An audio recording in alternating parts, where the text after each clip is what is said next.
Tonight on Ukraine Today, tactical advance. Ukrainian forces have launched a successful assault near Pokrovsk in the Donetsk region.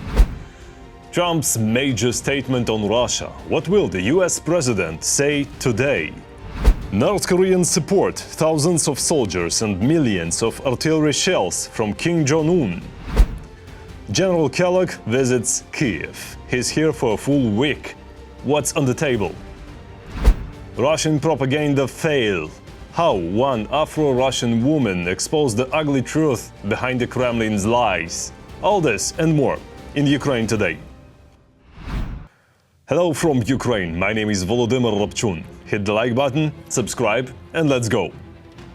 Ukrainian troops have made tactical gains near the city of Pokrovsk in the Donetsk region. That's according to the Institute for the Study of War. Meanwhile, Ukraine's defense forces destroyed a Russian Buk missile system worth $45 million. And the value of the life saved? Priceless. Ukrainian drones struck an oil refinery in the Russian city of Kstovo. That's from Russian media reports. The attack caused a large fire. Russia closed its airspace over Tatarstan, Voronezh, and Kursk regions. Still, Russian attacks continue. In the past 24 hours, Russia has lost at least 1,130 troops, killed and wounded. That brings their total losses since the full-scale invasion to over 1,035,060. Also, in the past day, Ukraine destroyed 3 Russian tanks, 4 armored vehicles, 51 artillery systems and dozens more pieces of enemy hardware. Kim Jong-un is ready to help Moscow. North Korea is reportedly preparing to send 25,000 to 30,000 soldiers to Russia. On top of that, Pyongyang has already shipped 12 million artillery shells to Putin's army. Details coming up. The alliance between Pyongyang and Moscow continues to grow stronger. The North Korean dictator will fight on Putin's side for as long as it takes. Kim Jong-un confirmed that the DPRK is ready to unconditionally support and encourage all measures taken by the Russian leadership to overcome the root cause of the Ukrainian crisis in accordance with the spirit of the interstate treaty between the DPRK and Russia. During a meeting with Russian Minister Lavrov in the North Korean coastal city of Wonsan, Kim Jong-un assured Putin's envoy that North Korea would continue and possibly even increase its contribution to the war against Ukraine. North Korea is very interested in being useful to Putin and Russia because they receive money, they get food supplies, they get military technology, they get nuclear technology, and Russia gets a more extensive military-industrial complex. Russia gets North Koreans as a labor force. Russia gets North Koreans as mobilization resources. As of today, Pyongyang is Moscow's key ally. Bloodthirsty outcasts have found each other. North Korea is the first and so far the only country to have officially sent thousands of its soldiers to the war against Ukraine. I would like to specifically note the participation of servicemen from the Democratic People's Republic of Korea in the liberation of the border regions of the Kursk region. In addition to soldiers, Kim Jong-un is supplying Russia with ballistic missiles, artillery and shells. The scale of ammunition deliveries is impressive. According to South Korean intelligence, during the war in Ukraine, North Korea has supplied Russia with 28,000 containers of weapons and artillery shells. According to South Korean military intelligence provided on Sunday, North Korea continues to supply Russia with artillery shells to support its war against Ukraine. The volume of deliveries amounts to more than 12 million 152mm shells. In other words, almost every second shell used by the occupying army on the front lines has been provided to the aggressor by the North Korean dictator. According to the head of Ukrainian military intelligence, North Korea is currently supplying Russia with up to 40% of the ammunition used in the war in Ukraine as the partnership between Pyongyang and Moscow deepens. In addition to the continuous flow of equipment and ammunition, North Korea is planning to significantly increase the number of its troops fighting on Russia's side against Ukraine in the near future by sending an additional 25 to 30,000 soldiers. Previously, it was 11,000, then 5 to 7,000 that Shoigu requested for the restoration, or rather the so-called restoration, in the Kursk region. Now it's 30,000 military personnel. This number is already reaching at least nominally 50,000. And when it is being communicated to the North Korean leaders that the North Koreans will be carrying out the objectives set for them essentially by the Russian army, and that this is connected to Ukraine, on the one hand, yes, it does pose an additional threat, because 50,000 on a specific designated front, in addition to the Russian army, could create, let's say, quite serious problems for Ukraine. The alliance between North Korea and Russia is a dangerous challenge not only for Ukraine, but for the entire democratic world. After all, in addition to money, technology and food, the North Korean regime is gaining a battle-hardened, experienced army that, unlike its Asian neighbors, knows firsthand what modern warfare is. Ukraine is fighting for freedom. Support independent Ukrainian journalism so we can keep telling the truth about Russia's war. Click the link in the description to become our sponsor. And don't forget to like, subscribe, comment and share this video if you think it's worth it. It really helps the channel grow. Thank you. And now, Donald Trump. The US president is expected to make a major statement on Russia today. But here's the thing. By the time you're watching this, he may have already said it. And you already know what it was. I, on the other hand, am still recording this episode before that speech is out. So all I can do is guess. Last Friday, I already shared with you what I thought he'd say, and my guess hasn't changed. I still think Trump will repeat what we have heard many times before: disappointment in Putin and Russia, plus new sanctions. And of course, the speculations are flying, which makes sense. When there's an information vacuum, it gets filled fast. According to Axios, Trump may announce a new weapons plan for Ukraine. Their sources say it could include offensive weapons, like long-range missiles capable of striking deep inside Russia, Moscow included. But, and this is important, Axios also say no final decisions has been made yet. Meanwhile, Senator Lindsey Graham has this vision. In the coming days, we'll see a record flow of weapons to help Ukraine defend itself. He also said a new bill could soon impose tariffs on countries that keep buying Russian oil. Trump's goal, Graham says, is to force Putin's partners to choose: work with the US economy or keep funding the Kremlin. Putin, he added, miscalculated, thinking America and Europe were tired. And Graham hinted that this week might bring good news on frozen Russian assets. Trump is a media-savvy man. Sometimes it feels like he's starring in a political TV show.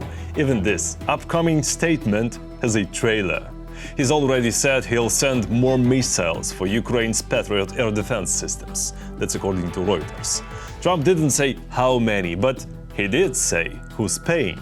I haven't agreed on the number yet, but they're going to have some because they do need protection. But the European Union is paying for it. We're not paying anything for it, but we will send it. It'll be business for us, and we will send them Patriots, which they desperately need, because Putin is really surprised a lot of people. He talks nice, and then he bombs everybody in the evening. So there's a little bit of a problem there, and I don't like it. Now, a couple of notes. First, Trump never said which Monday he'll make his statement, so if nothing happens today, don't be surprised. And second, words matter, but actions matter more. That's a whole different story. One sign that action is coming. General Kit Kellogg just arrived in Kiev. President Trump's special envoy will be here for a full week. He's expected to meet with Ukrainian officials to discuss defense, security, weapons, sanctions, and deeper cooperation. Here's what President Zelensky said about it.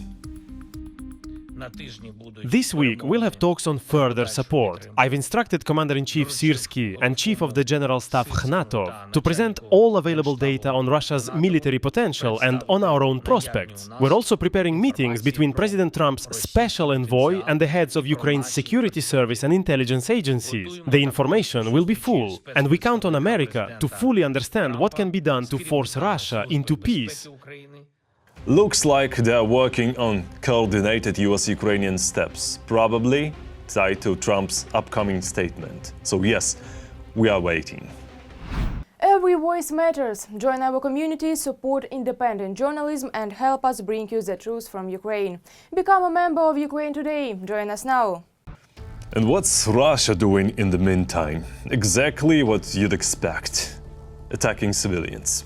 In the Sumy region, 2 people were killed and 4 injured, including a child, in a Russian strike. Homes, apartment buildings, a school, garages, a bus, and a car were all damaged. In the Dnipropetrovsk region, 3 civilians were hurt, 2 young girls and a man after a drone attack. Private homes, garages, and outbuildings were hit. At the same time, Russia is running out of ballistic missiles. That's according to Ukraine's military intelligence. What's behind the shortage and how fast can Russia restock? Coming up next. Ukraine has calculated how many missiles Russia is producing and how many it managed to stockpile by the beginning of this month. The main intelligence directorate has published its data. So, according to Ukraine's GUR, by midsummer, Russia will have accumulated about 300 ballistic missiles. Of these, 50 were supplied by North Korea KN-23S. As for Russian-made missiles, specifically Iskanders assembled with foreign components, there are another 250. Even though Russia is making a concerted effort to ramp up production and reach pre-war levels just under 800 units, it hasn't even come close. This is partly due to the constant launches targeting Ukrainian rear areas. The Russian economy has long been operating on a war footing, which is why we're seeing an intensified series of attacks happening daily in Ukraine. And we can see that the number of all these aerial vehicles, missiles and so on is increasing significantly. In other words, production has already been streamlined and is definitely not an indicator that Russia is ready to end its aggression. According to the information from the main intelligence directorate, as of mid-May, the occupiers had a stockpile of approximately 580 ballistic missiles intended for mobile launch systems. At the same time, their production rate increased in 2025. If last year Russia was producing about 40 missiles per month, now it's up to 60 units. According to reports from the Air Force of the Armed Forces of Ukraine, during May and June, the invaders used at least 88 Iskander-M or KN-23 missiles against Ukrainian cities. Air defense units managed to shoot down 23 of them. The Russians have not made much progress in the area of strategic weaponry either. Only once did they manage a relatively successful launch of the Oreshnik. Among modern systems, Russia has not been able to demonstrate anything new. The so-called terrifying missiles with Armat, Satan, these are things that were once produced in the Soviet Union, more precisely at the Yuzhmash plant in Dnipropetrovsk. In other words, these missiles are equipped with Ukrainian engines. But it is our developments, our engineers who are making this happen. That's why the Russians have no technological prospects. So all they can do is increase the quantity of not very high quality weapons in what they produce and try, to achieve some kind of balance, not through the quality of their weapon, but simply by having a greater quantity. Our intelligence also reports on the missile launchers for Russian ballistic missiles that have been moved up to our borders. We're talking about 60 OTRK systems deployed along the line separating Russian and Ukrainian forces. They are primarily intended for those very Iskander missiles. With a range of up to 500 kilometers, they can strike almost the entire eastern and central parts of Ukraine, and as a result, they are currently the main targets for Ukraine's defense forces. It's very difficult to shoot down these missiles, so what needs to be done? We need to destroy the production of these missiles, the launchers, and eliminate the very possibility of launching them. You can see that oil refineries as well as gas and oil infrastructure are currently not a priority target for our armed forces and special services. The main targets are military-industrial production, the manufacturing of Shahids, electronics and various components. I would like to note that only in June, the Ukrainian defense forces eliminated 3 launchers in Russia's Bryansk region, from which the enemy had been launching missile attacks on Ukraine. Meanwhile, here's a story that shows Russia's real talent: killing civilians, lying, and stealing public money. Case in point, the Admiral Kuznetsov, Russia's only aircraft carrier, has been under repair for years, with huge amounts of money poured into the project. Now it looks like it's heading straight to the scrapyard. More on that now. A grand funeral in the Kremlin to ill-fated aircraft carrier Admiral Kuznetsov, which, according to Putin's plan, was supposed to become the terror of the seas and the flagship of the Kremlin's navy, has instead become perhaps its biggest laughingstock. The well-being and security of the entire country depend on how effective the cruiser's combat service will be. Like the country, like the aircraft carrier. Russia's flagship, Project 114.5, was launched back in 1985. A ship 300 meters long, over 70 meters wide, and with a displacement of 50,000 tons, was supposed to be Russia's answer to NATO's ever-expanding fleet.